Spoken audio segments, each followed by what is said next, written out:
vitamin के dose ले बेलू जानू हफ्ता में आके रोज रोज ले बेलू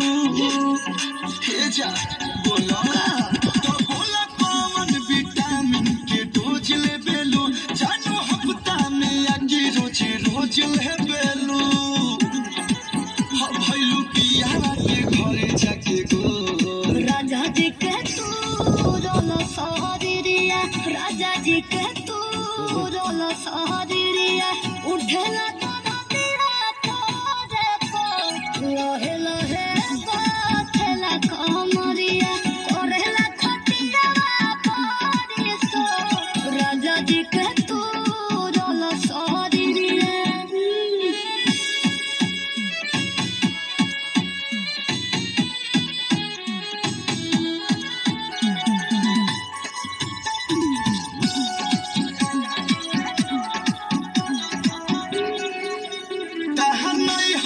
जान बड़ी न खड़ा रहे हमर सोने जवानी तहर खड़ा रहे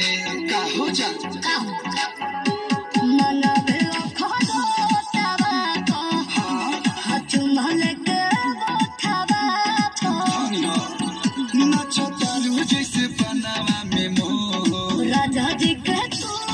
रोल सहरिया राजा जी के तू रोल सहरिया उठेला दिया पोरे को लहे लहे बाथेला कमरिया करेला खटिया परिसो राजा जी के तू रोल सहरिया लौकता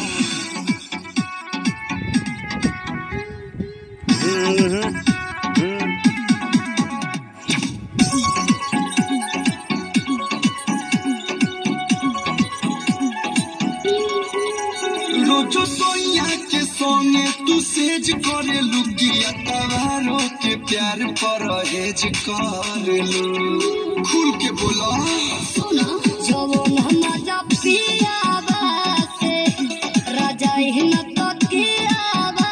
से अच्छा डबलू पूछे कबू होई बोला रखो राजा जी के तू